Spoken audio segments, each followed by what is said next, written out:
Coming up on Plane Crazy Down Under, we all like a nice walk in the sunshine, but out on the wing of a biplane, the team from Sky Cats tell us just what it takes. Well, I always loved flying and high heights. I'm just fascinated by it. So when I found skydiving and I heard about this, it's like, wow, can you really do that? Must be the coolest thing in the world. We take a trip back to Timbo's Tarmac. Well, I think the most interesting one for us was the C5 Galaxy that came in, that landed at 11 o'clock without a tow bar. And we catch up with one of the UK's aerobatic aces, Mark Jefferies. Last time I flew the Nullarbor in formation with a friend, he said, I don't know why they want to go to Mars. They might as well come here. Yeah. So let's lean into it. It's time to get plane crazy. Well, hi everyone and welcome back to the show. This is, of course, the show where we talk aviation right here in Australia and around this part of the world. Steve Fisher with you, and Grant McHerron, how are you, my friend?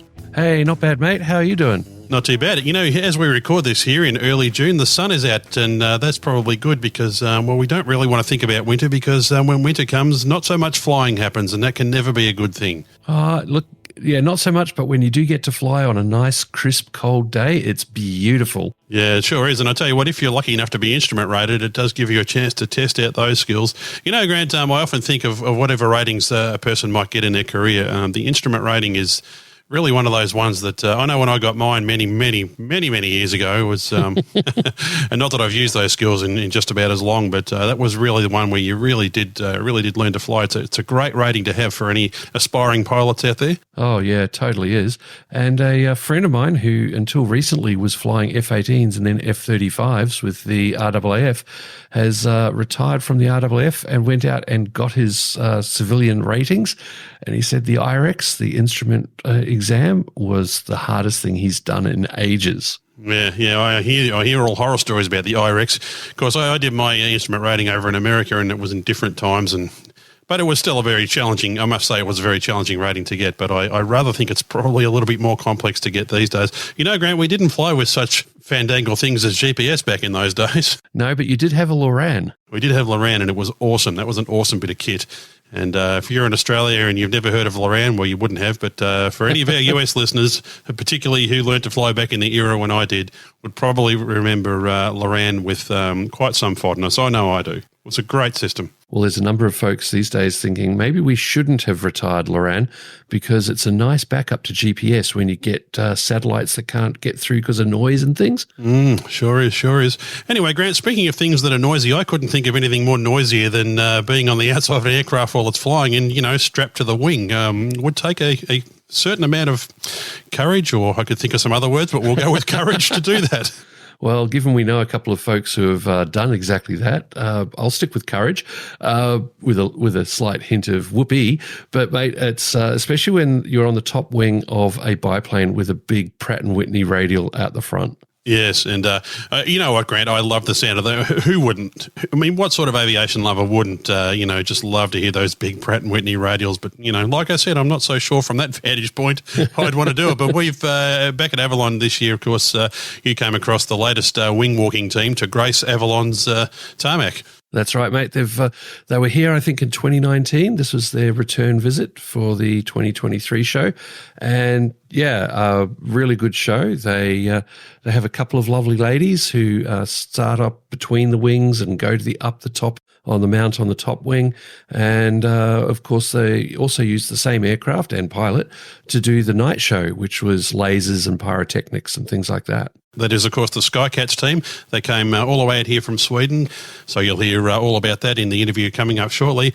Also, Grant, we're going to bring back a long-held Plane Crazy Down Under tradition. People who've listened to the original series of this show and the Avalon series that we did within those would all be familiar with the fun segment we did with Timbo and Timbo's Tarmac. That's right, mate. We would generally have every day that we were producing audio from an Avalon, we'd have a session towards the end of the day where we'd catch up with Timbo, our good friend, who was generally in charge of the Warbirds Tarmac, but also got around to many of the other tarmacs as well. And he'd give us a breakdown of what had happened, what had come in, what had gone out, and any of the interesting stories that were allowed to be shared. And also in the Keyhole with Papa Smurf. Now, we've kind of combined it into this one because Papa Smurf, I think, is retired these days from the game. But, Grant, for people who are not familiar with the show and, of course, for our radio audience who may not be quite into all the excitement of Avalon, just explain to us what the Keyhole is at Avalon. Okay, well, the Keyhole is the name given to a very large rectangular tarmac where if you're ever at Avalon, it's where they park the tankers and big transports and things like that from the military. So you've got the runway, of course, and you've got the curving, they call it the loop. It's the curving taxiway. And hanging off the curving taxiway, that big tarmac area. This show, we had 3 generations of American tankers, the KC-135, the KC-10, and the KC-46, the new one. And, of course, Grant, all that sort of stuff takes a huge amount of coordination when you've got so many jets going around. And these guys, well, I was going to say they take it very seriously. I suppose after you listen to this segment, you might be wondering about that. But actually, they do a very good job. Don't hate me, Timbo, when you hear this. But well, given I've been working with these guys since 2001 at pretty much every Avalon, we've always been catching up. I was part of this team for the first 4 Avalons I ever did. So, yeah, a lot of history. And they can be a larrikin bunch, as the phrase goes, but a lot of fun. All that, plus we'll also be catching up with Mark Jefferies and Dee Ebeling there from Awesome Aviation. And, of course, they did some fantastic aerobatics. That'll be a little bit later on in the show. But, Grant, wing walking, it always fascinates me how anyone can do it. Let's find out exactly what it takes to do exactly that.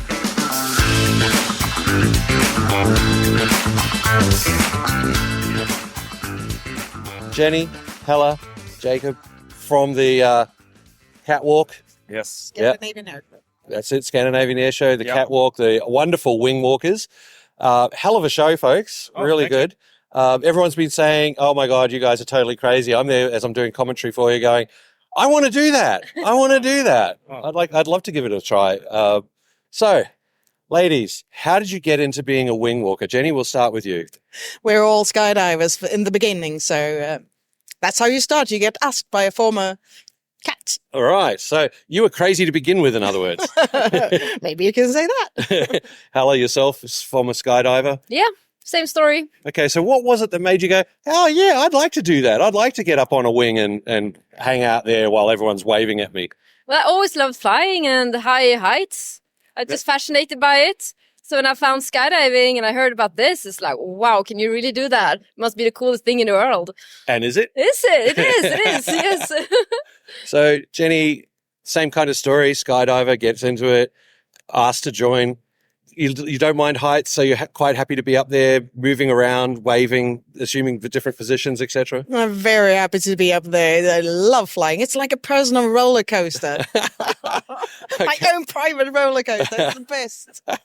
So, lots of core strength because you've got 200 kilometre an hour winds, like standing in the back of the ute, waving gracefully. For sure. Yeah. Okay. So, are you on the top and then the wing, or are you always on the right wing? No, we change. Okay. Today I was on the top. Ah, okay. So it's toss a coin, see who. Yeah. Okay. Something like that. So what kind of, are you like the good old 1920s, just walking out there and hanging on for dear life, or do you have like a secure harness that you can attach in case you slip? Security is very important to us, so we have a harness to secure us all times. Okay, so you're secured in the harness on top of the wing. Yes. But that allows you to pivot and do different positions? Yes, exactly. Okay. It's a 2-point system, so we can move around. Okay. And when you decide it's time to come down off the wing, do you attach a safety line, then come down, then put another safety line on, or is it all just always connected to a same point? Not always connected to the same point. We can move it, but as we have 2 points, you move 1 point. Then you move the other. Yep. So you're always secured by at least 1 point. Always. Okay, cool. And what's it like to actually move from the wing down on top of the wing down to the interplane areas? Like, is Jacob holding it really steady for you? Is it like you're just on a rock, or is it a moving around and bumping rock? Jacob is holding it very, very steadily, but sometimes it can bump a little, but that's the air's fault, not Jacob's. How much practice, Hella, do you have to do to get from the top wing down? Do you do a lot of practice when it's on the ground, and is that sufficient, or is it in a different attitude when it's flying? You do a lot of practice on the ground, like a really lot. When you start a new wing walker, they always start on the right wing, and they do a lot of practice on the ground, and we train a lot with them. And when that looks good, we take them to a show, and then they fly the right wing on several shows, and then they start to practice on the top wing. Wow. So you have to get some experience before doing that. Okay. What is it like up there trying to appear graceful against a 200-kilometre-an-hour headwind? Do you have to remember not to open your mouth when you smile? Well, you open your mouth anyway. It might be a bug now and then, but it's okay. So it's sort of like the outback Australian accent where they speak like this with their teeth together so that they don't swallow a bug. Oh, that's a great idea. Yeah. God, always I thought smile of with your that. teeth together. Oh, we should get Aussie Sky Cats. Oh, you'd be there like Sky Cats, mate. Yeah, maybe ask if someone wants to come and join us. There will no doubt be many We people. bring some home to Sweden. Yeah, I'm sure there'll be many who want to. So lots of practice, lots of rehearsal. And so you've got a standard routine. You know what's happening. When do you know when it's okay to move? Do you just do it anyhow as the aircraft comes around to this position? You know it's time to move, or does Jacob give you a hand signal? Jacob gives us his nod, but we know the program so well. So it's we just look at him and it's like waiting for the clearance to go. Now, we've mentioned Jacob a number of times, mate. You're the one doing all the work. Where they're just hanging out, waving and looking graceful. Actually, they are doing all the work, of course. So, I'm just focused on the flying part. You know. Yeah. The program is very structured, so we know what's going to happen, and we brief it before. And those girls now is really they've been with me so many years, so they've experienced. We do the flights, and we know which parts is difficult. You know, you have to turn off the power from the engine, and because to reduce the prop wash for them to move on the aircraft. But we always look at each other and communicate, and they just waiting for my clearance all the time. Now it's okay, and they do things. But for me, it's more important to just fly the aircraft. Okay, and so what kind of maneuvers you're doing? Generally, just coming by until you go up high to get the altitude to then do the loops and the barrel rolls. Yeah. So it's basically keeping it nice, gentle, turning banks and so on. Exactly. And it's both to have like nice turning banks and smooth, to have the time for them to move around. Now on Avalon, it's a huge place, you know, so you have to have the audience up in the north as well, you know, to see see the whole show. So it takes a little bit more time. Yeah. But that's a part of it, you know. But make it flying smooth as possible for them. Also to get the engine to not get too warm. I need to power back, check everything. So lot of things with the smoke, those things to push the right buttons at the right time. So but I think we have it works excellent here. Yeah, no, like smoke, the good smoke and all the colors. Yeah, that was great. Yeah. Okay. And so when the ladies are moving around, I imagine that creates quite a change in your moment and drag on one side and things like that. Yeah, when one is on one side, I need to use some kind of the vertical rudder to correct. And also when they move from being in between the wings and sit down, they sort of destroy the laminary flow over the wings. Yeah. So you must take into account that the wings are stalling more in a higher speed. So effectively, you ladies are really making it hard for poor Jacob. I mean, you know, he's sitting there in that cockpit, sweating totally sweating, working hard, and you're just out there glamming it, right? Out under the breeze, sitting relaxed and having a ball. Okay, so it was quite warm today, but I imagine once you're up there and moving, it gets a little chilly. Not today. Not for us. We're Scandinavian. We're used to the cold. So, Jacob, this isn't the only aircraft you fly, is it? No, actually, this is not the aircraft I fly. In the Scandinavian Airshow, I mainly fly in two other aircraft, which is a Viking and Thor. It's a Model 12S aircraft biplanes. Yep. Unlimited aerobatic shows, and we have a group called Ragnarök in formation. So I fly Viking, and also solo display I fly Thor. It's a Model 12S biplane like this, but much smaller, of course, and So it's the Pitts Model 12 with a big radial engine. Yeah, that's correct, and single-seater. But this aircraft is actually flown by a guy called Zeus Jan Hedén. Okay. So, but he's not here with us today. But usually he flies this catwalk. Okay. But I can fly it also, of course, because it's mine. Mine. So no, but it's I enjoy it actually. But it's different, It's a different type of display. When you do solo aerobatic, you're by yourself, and you do formation displays different. Yeah. This is to have the girls with you. Yeah. In everything, and so it's a teamwork. Yeah, it's a team on one aircraft as opposed to a team of multiple aircraft. Yeah, exactly. Yeah. It's fine. And do you fly anything else for business or career? Or? Yeah, I'm usually a captain on the 737 800 and Max. So, ladies, when you're not out here looking graceful on the wing, what else do you do? I'm actually a graphical designer. Nice. Yes. Okay. So that's my normal job. Okay. And Hella? I'm a rigger, so I pack parachutes. Yep. Very important job. Yeah. Yeah. I know a few friends who do that as well over here. And you everyone's trusting you with their shoots. That's very important. Now, is this your first time in Australia? It's my second time in Australia, but it's my first air show here. Okay. What brought you out the first time? Backpacking. Excellent. Yeah, Excellent. I love it. And Jenny, your first or second? Or? It's my second time in Australia and second time on Avalon. Oh. So I was here at 2019 as well. Okay, cool. And Jacob? Yeah, I was here 2019. But then I just flew the night show, the LLP show. Which is a great segue because this aircraft also used for the night show. Is all the rigging there to do the night show now, or do you attach it because of the... We have a different rigging for it. Yeah. And it's quite a lot more work with the computers and things like that. So, but it's a different setup. And I was actually kind of rocking out to the music and the laser, and I'm like, I was in a club a few years ago when this was happening. Yeah. It's a nice show to do, and I like it. So on the night show, so it's computerized, it's a different rig that you have to rig up and everything. So when you're flying that, there's pyrotechnics going off, you've got the laser going off, you're flying through your own smoke, which I thought was a very good thing to make sure you had clouds for the laser. Yeah. So how do you go with seeing, because night vision... gone, right? Yeah, it's a mix because you need to be used to fly both during night, fly on instruments and visually. Yep. And the aircraft is actually instrument IFR equipped. Cool. Yeah, so I can fly. Right. So I can fly IFR with. So I have a sort of system in the aircraft to be able to have a reference points. Yep. But sometimes it's very hard to know where you are. Yeah. And then you need to look at the instruments. Yep. So some points you look at the instruments, some points you look out. You look at the ground and the place. So it's actually, I think, the most difficult show to make. Yeah. For me. Yeah. So we were commenting on that from below. Going, wow. Making formation flies with like 2 meters from each other. Yeah. It's quite easy. But this night show is really demanding because you're. It's warm. It's a little bit, not underpowered, but you need to be focused on that. Yeah. The aircraft is heavy. A lot of things going on. Yeah. The visibility, you get smoke into the cockpit from and a lot of lights. So it's very demanding. Yeah. So Jenny, anything else you'd like to say while we've got you here?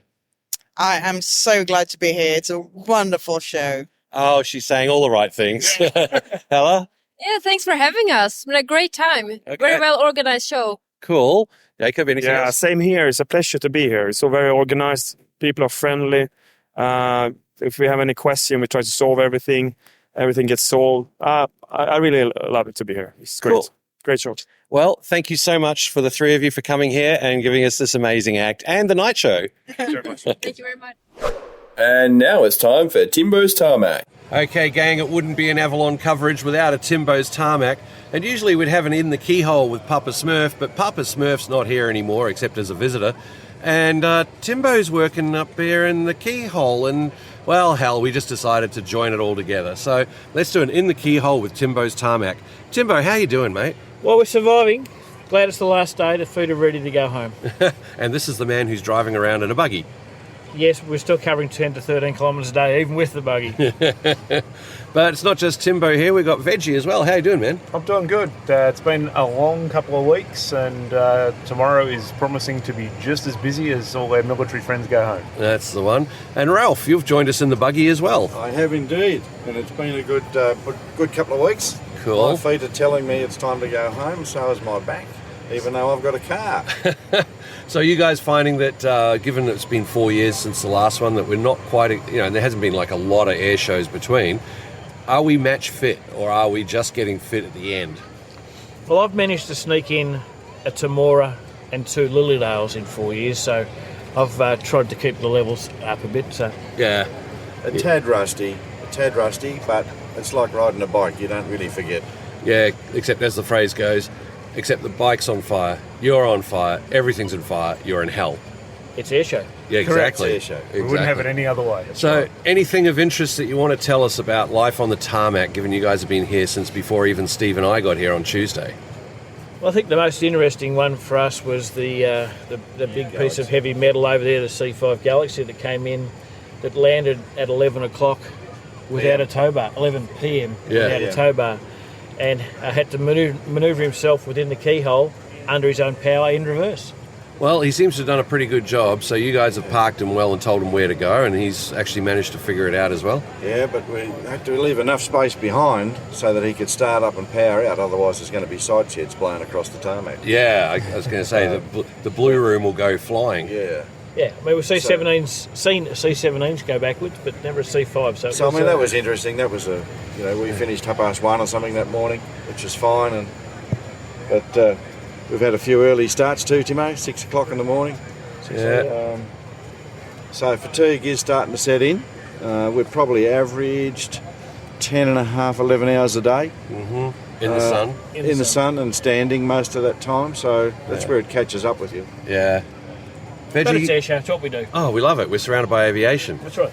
And Veggie, you kind of seem to have a special place for that Honeywell 757 with the cancerous growth hanging off the side, which I keep telling people that's what happens if you're hanging around with this newfangled Wi-Fi stuff. You get cancer, mate. Exactly. No, the 757 boys came and did a few sales trips and kept us busy down here, sending them out and bringing them in and coordinating a few movements with the RAF, who bring their big KC-30 down from Canberra every day, so that made it interesting for us, trying to do double pushbacks and things like that at the same time. So the international teams have been excellent. Cool. Particularly the Germans. They're funny as all get out, love a party. And they bought their own pub. They bought their own pub and their own beer. Pool. Yeah, and a paddling pool. Yes, and the Japanese bought their own band. Yeah, Might all be the taiko drums, but drummers. they bought their own band. Yeah, they're pretty impressive, that. But no, the international crews are very good. Cool. Certainly the ones we've got here in the Keyhole. And how are the sheep all going? Are they generally being well behaved? Our biggest challenge is the mobile phone distraction, people walking around not looking where they're going and bumping into things because they've got their head in the phone. Yeah. No situational awareness. That's right. But they're quite obedient. Yes. When we ask them to go back, they're fine. Yeah. So not too many squalls. Yeah. And how are the numbers? Would you say it's about on par, or does it feel like it's bigger? Down this end, I think it's on par. Yeah. But having walked down the other end, it's bigger. Yeah. But then again, all those people would usually be out the front of the chalets. Correct. But because Cass has changed the flight line, they're all north or south. Correct. They're or all trying to Alpha get there now, and that's what makes it so hard. Yeah. Because they've got their deck chairs and their rugs and everything set up there. Yeah. Whereas normally it's just foot traffic. Yeah. Getting out to commentary has been an interesting dodge, duck, dip, dive, and Next show will be even more interesting because there's big changes to come, so watch this space. Oh, you're just trying to tease now, aren't We you? are. We've got to get people's interest. That's right. up. Got to come back in 2025. Yeah. There should be a lot more space to park a lot more aircraft. Oh, But we didn't get a very good rap on the news last night. Certainly Channel 9 News. It was all about the traffic and the blockings out there. So hopefully they can fix and rectify that. Yeah. Well, I mean, like we were saying before, normally you'd come up to Point Wilson if you're coming from Melbourne, break left, come around and down the side. Correct. But they seem to send everyone to Lara, which was where everyone from the west side was coming. So God knows why. We had no problems at 6 a.m. No, I know, right? None whatsoever. Don't tell them that. They'll all do that. No, 7 a.m. wasn't too bad for me either. But okay, guys. Well, is there anything else you want to say from the Tarmac crew? See you in 2025. You will indeed. We'll see you then. Stay safe. Thanks, guys. Appreciate your time. See you, great. Yep. See you, great.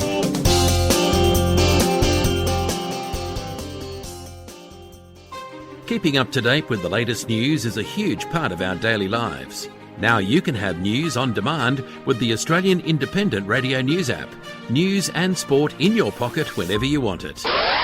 Wherever you are in the world, if you call Australia home, you can stay in touch with the Air News app. Download it now for news on the go. This is Air News. This is Air News. This is Air News. This is Air News. This is Air News. Australian Independent Radio News. Hi, I'm Dave Homewood from the Wings Over New Zealand show, New Zealand's own aviation podcast series, where we feature the stories of Kiwi pilots, warbird restorers, Air Force veterans, home builders, historians, authors, modellers, stories from aviation museums and associations, airshow reports, and much, much more. The Wings Over New Zealand show loves to bring you the stories of Kiwis who've made their mark on aviation. So find the Wings Over New Zealand show online. Find more about it on the world-famous Wings Over New Zealand Aviation Forum and like us on Facebook. We also love to listen to Steve, Grant and the team at the Plane Crazy Down Under show.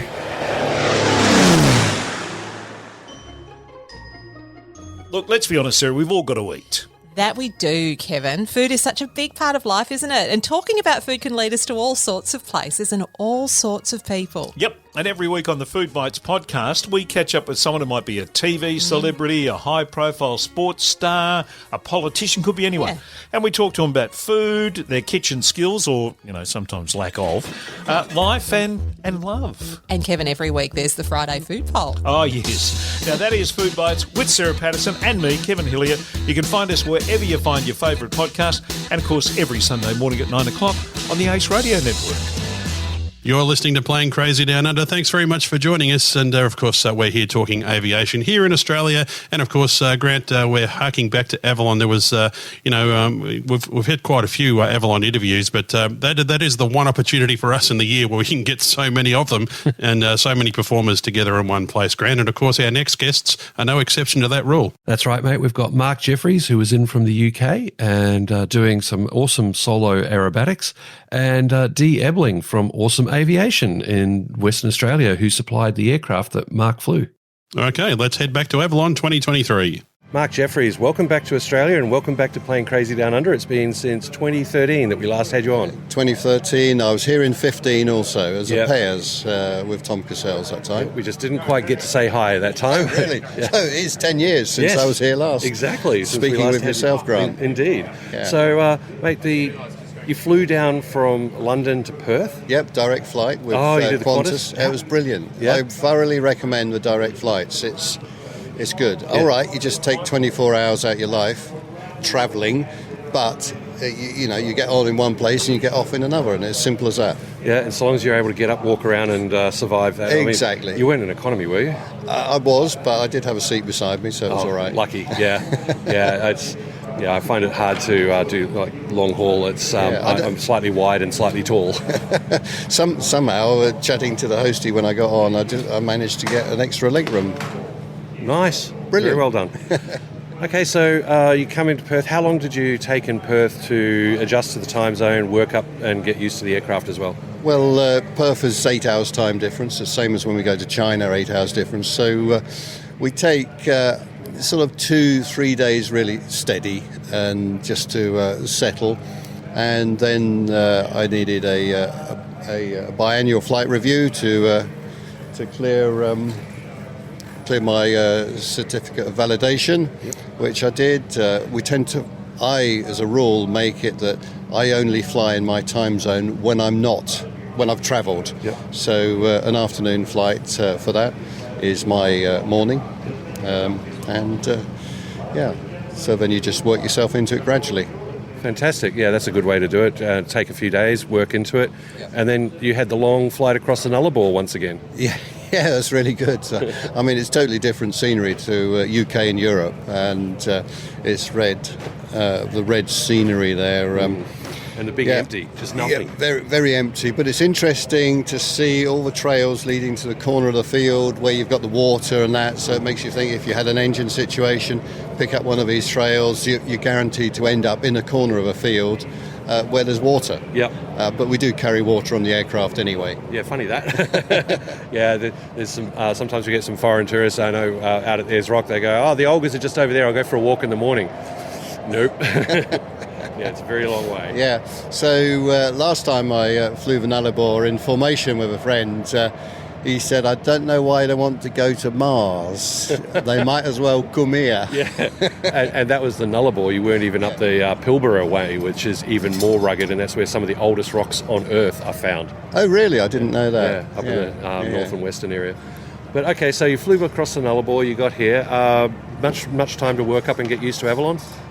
We did a week's training in Murray, at Murrayfield, and getting used to the aeroplane, which was very beneficial indeed. Yep. A couple of flights a day and draw up a sequence and start off just building the repertoire and then put it all together as a sequence. Okay. Now, the big question, so we've seen your day show and all that, and last night I got to see your night show.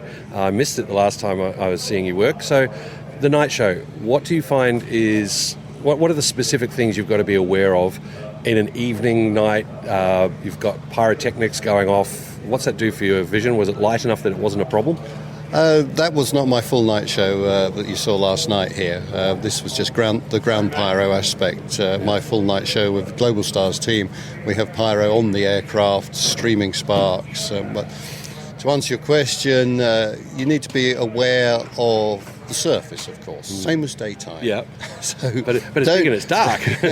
But there's plenty of light around. There's runway lights, there's crowd lights, and things like that. So.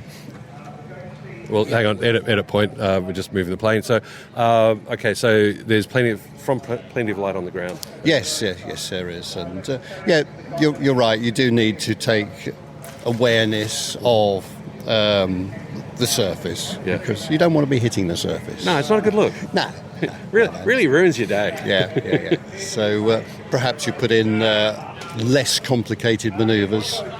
It depends on the level of experience. If listeners are thinking, I can do that. So just dial down a little bit of what you do in the daytime for a dusk show. Yeah, you don't have to really do a lot of gyroscopic tumbles and all that kind of stuff when people aren't really going to see it that well in the night.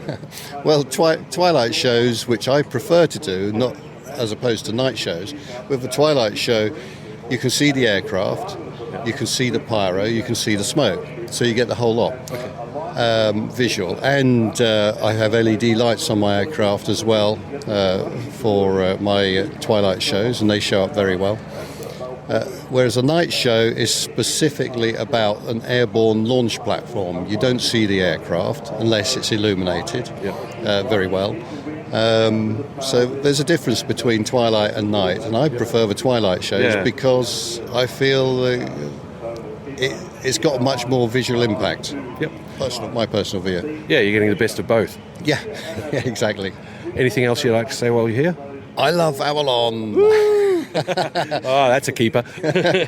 Yeah, that's actually part of my show. I draw a heart, and at the end of the heart I come live on the RT, and I love Avalon. Yeah, heard it yesterday. That's awesome. Well, Mark, thank you for being back on the show. And with that, we'll cut back over. You've mentioned the aircraft a few times, so I think we need to talk to now Dietrich. Your surname is? D. Oh, so just D. Okay. Oh, is it Dieter? Sorry, I thought it was Dietrich. Okay, so Dieter Ebeling, a.k.a. D. How are you doing, mate? I'm doing great, thank you. We're really enjoying the show. Excellent. And once again, 10 years since we last spoke. It's been a long time since we rock and rolled. I know, right? There's been so much happened. Oh, my God. But, mate, you're the owner of this beautiful extra, what is it? It's an extra NG, isn't it? Extra NG, yeah. They launched it at Oshkosh in 2019. That's where it was unveiled, and we were there and we sat down with Extra immediately and we spec'd a machine up, which we ordered for delivery in Australia. We made a couple of mods to it. We requested a second oil cooler be fitted, which would be better for the Australian conditions. It's now an option that you can select if you do order an NG, that you can option a second oil cooler. I think it's a smart move on that aircraft, and I think everybody should put them on in any case. Even if they're not operating in the Australian heat? Yeah, I think it's a really good feature. So we also had the autopilot fitted to the aircraft, which is linked to the G3X, which really helps for the long transition flights we've just done across from Perth. And other than that, the plane arrived in September 2020. And we assembled it, and I think our first display was early in October, where we did a static display at the Royal Aero Club of Western Australia, and we launched the aircraft to the public there. Cool. Yes, you guys didn't have a lockdown until much later, so for me it was like, September 2020. I was about to say, and you couldn't. No, but of course you're in WA. You had a life over there. You were able to get flying and do all sorts of good stuff. We did. We continued with events in WA. We couldn't do anything over border, but it was all limited to within Western Australia, and we had a number of flying events that we attended with the aircraft. Fantastic. And how do you find its handling compared to, like, for those who already know an extra 300 or perhaps a 330, how does the 300 NG compare? So the difference with the NG is that it has the same wing as the 330LX has. The difference is the fuselage is no longer made of tube. It's all composite. Right. And they've included a lot of fairings on the aircraft, and on the wingtips you'll notice their fairings and various other parts of the aircraft at the tail skid section as well. And the resultant effect is, for the same engine and the same propeller, we have a 20-knot speed advantage over the 330LX, which is quite remarkable. It makes the aircraft really fast. It accelerates really quickly, and the downlines, we now have the luxury of coming back on the throttle, because of the way that it speeds up. So it's a very clean design, and roll rate's the same as the 330 SC and LX at 420 degrees a second. It's just cleaner, and that's made for that's a remarkable difference in terms of performance, and then comfort-wise, the aircraft is really at next level in terms of ergonomics and comfort in the cockpit, whereas they have tended to be a little bit agricultural in the past, and they're purpose-built for aerobatic purposes. Exactly. And, but it's nice to have creature comforts, especially when you're doing long positioning flights. So, like across the Nullarbor. Yeah, and it makes it an absolute pleasure to fly. So it's a seriously comfortable aircraft to fly in. Fantastic, because that's all the cross-country flights I've heard from the guys who do aerobatics is like, I love flying my aircraft on displays. I hate taking it across the country, and they quite often have someone else fly it. Yeah, they do. And, the NG's it's a game changer. Yeah. Okay. What can you tell us about Awesome Aviation over in WA? Awesome Aviation specialises in the leasing of primarily Beech 1900 aircraft, and we've operated in 18 countries. We're involved with humanitarian aid projects and the like. Aircraft contracts come and go. We move them around into the various contracts as we have, as we are awarded contracts. We've also had, a really colourful history of leasing Learjets and Falcon Jets and King Airs and various other aircraft types. And now we're really spending a lot of time looking at the future. The future in terms of sustainable aviation fuels, green energy. This is a reality, and it's something that we all need to embrace. And I don't believe it's something that we can put off to say we'll deal with it at some other stage. We need to deal with it now and get onto that. And, hybrid energy is something that we are paying a lot of attention to. Re-engineering existing airframes is something that we're interested in, because to bring a new type to certification can be a 10-year process. Oh, yeah. And, so looking at re-engineering existing airframes with greener technology, I think is going to be the transitional phase before we get the final products, which are totally green aircraft that come out from ground or from zero build up. Yeah, because we're seeing a few of the green ones just in concept or early days demonstrator flights, but there's been a lot more activity, as you're saying, with re-engined. There's I believe the Cessna Caravan. There's it was a Beaver that they re-engined, all that kind of stuff with electrics. And so, how do you see the SAF going, sustainable aviation fuels? They've got a long way to scale up, but it looks very promising. They do, and it's very difficult for us to get direction right now as to which way it's going to go. Are we going to end up being hydrogen-based, green hydrogen, or are we going to continue with Jet A1? If we do, then the future is going to require a green solution for Jet A1, which is the sustainable aviation fuel side of things. So, we're at a crossroads right now, and we may end up with multiple energy sources in aircraft rather than just the traditional hydrocarbons that we've had up to now. Yeah, because I'm looking at what's going on with introducing the no-lead fuels that still do the same as 100 low-lead, and we're having enough fun just getting them available at the pump in various places in the US. So, yeah, the sustainable, I know it's drop-in, it can be mixed fuels in many cases. So, yeah, and I like the concept of what you're saying about the hybrid, where it's like perhaps you've got a fuel cell that recharges the battery so that your electric engine runs longer. Yeah. So there is some disruption coming in our industry, and it may be that the same way that Tesla disrupted the motor car industry, that a tech player disrupts the aviation industry. We need to be open to that, and perhaps let go of our traditional ways of doing things and approach it in different ways that that are going to meet all the objectives. And I think there's a lot of international government funding going into R&D to encourage these projects to continue. So at the end of the day, I think in 10 years' time, in a decade from now, the world will look very different from an aviation perspective in terms of power plants and energy. We're certainly innovating a lot faster now than the changes happening. You go to sleep one day and you wake up the next and, oh, look, that's all new. Yeah. And if you do a count, there are literally hundreds of projects underway at the moment in terms of alternative power plants and aircraft types that are being, investigated. And you look at the realities of the Lilium jet, which has taken almost a rotor wing and a fixed wing, into one. And if you look at the concept, it's an amazing machine. Oh, yeah. It really is. Yeah. We've got to develop the applications, and at the end of the day, we've got to find sustainable business models that these types of aircraft can be deployed into. And, I think they will develop in time. Yeah, no, definitely. Well, Dee, thanks so much for coming on the show. Is there anything else you'd like to talk about while we've got you? No, just keep up the good work. It's wonderful. We enjoy your whole program, and we look forward to continuing the discussions in the future. Thanks, Dee. It'll be great to catch up with you again in the future. Thank you so much. Cheers. Well, there we go, Grant. And to tell you what, didn't they put on a fantastic display? And, like all of the performers at Avalon did, of course, but these guys really did some really exciting aerobatics. They certainly did, mate. Very, very impressive to watch, and great once again to catch up with Mark and Dee. And we've had them on the show in a previous episode way back in the mid-2010s area, probably around 2015. But, it was good to see them again. Yeah, and of course, the aircraft, of course, is supplied by Awesome Aviation over there in Perth. You can find out more about them at awesomeaviation.net, and well worth checking out.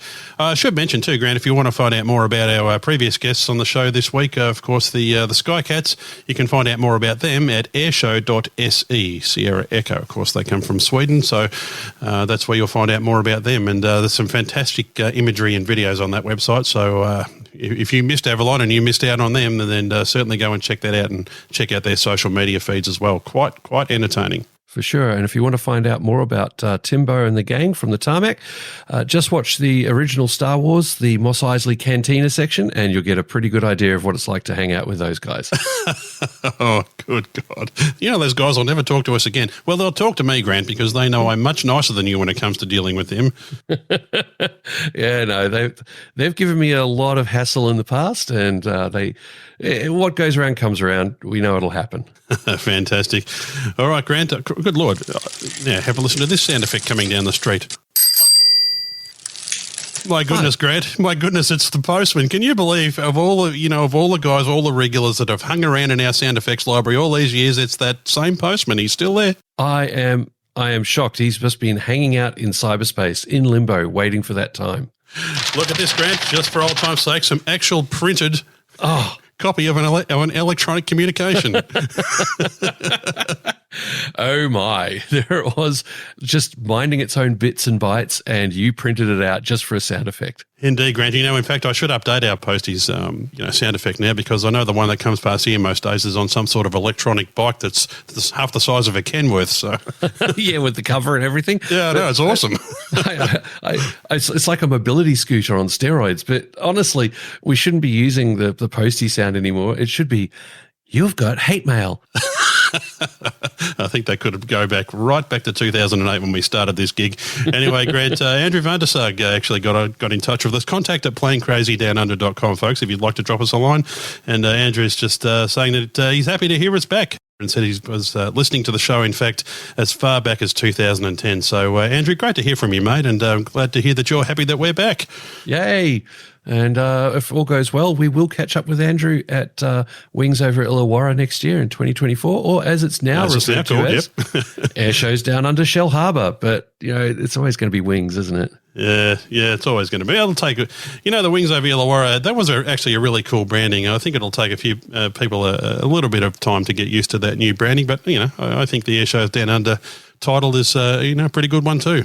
Yep, no, it is pretty good. Yep. So thanks, Andrew, for reaching out. And, of course, we've had a lot of other, good contact through social media and stuff. You can find us all over social media and, we still do all that sort of stuff. And we know how much Grant loves being on Facebook these days. Kicking and screaming, dragging me into Facebook. There we go.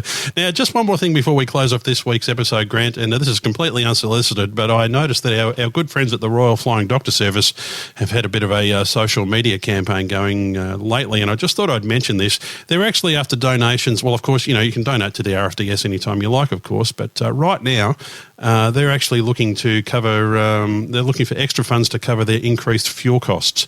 So I just thought that I would mention that for people who may have missed it. The Royal Flying Doctor Service, you can find them at flyingdoctor.org.au. They are a unique and just a vital and wonderful service. And, if you're looking for somewhere, it's coming up as we record this towards the end of the financial year. If you're looking to make a donation, I think you could do well to donate to the RFDS. They do some wonderful work. And if they're having a bit of difficulty paying their fuel bills, then, maybe donating towards that would be a really worthwhile thing. Every couple of shekels help. And with the price of fuel going through the roof lately, every 10 shekels help. Yes, indeed. So, flyingdoctor.org.au if you'd like to help them out. And like I say, that's not solicited by them. I just saw that just popping up a few times in my feeds this week and thought that was well worth a mention. Indeed, mate. Indeed. A worthy cause. Well, that's everything we have for you on this edition of Playing Crazy Down Under. We hope you've enjoyed the show, folks, as much as we've enjoyed bringing it to you. Grant, I think we've still got a little bit more Avalon content, I think, in the works. But, we've got some other interviews also coming up, so that'll be good. Yep, that's correct, mate. There's a little bit more, but we've got new folks. In fact, we've got a couple that we need to maybe even jump in a plane and go fly to see, but that'll be 3 or 4 episodes in itself, just the journey, I suspect. Good Lord, I hope it's a big plane. Well, it's going to actually get us there and back, so it won't be a balloon because that'll just go wherever the heck the winds take me. Oh, you and your balloons. Okay, until next time we talk to you, I'm Steve Fisher, and this is Grant McHerron, the balloon pilot, wishing you all safe flying, folks, and we'll talk to you again soon. Find show notes for this episode along with our contact details and a full back catalogue of shows at planecrazydownunder.com. Drop us a line anytime with feedback, story suggestions or advertising inquiries. We'd love to hear from you. Title music is You Name It by Brian Simpson. Plane Crazy Down Under is a Southern Skies media production.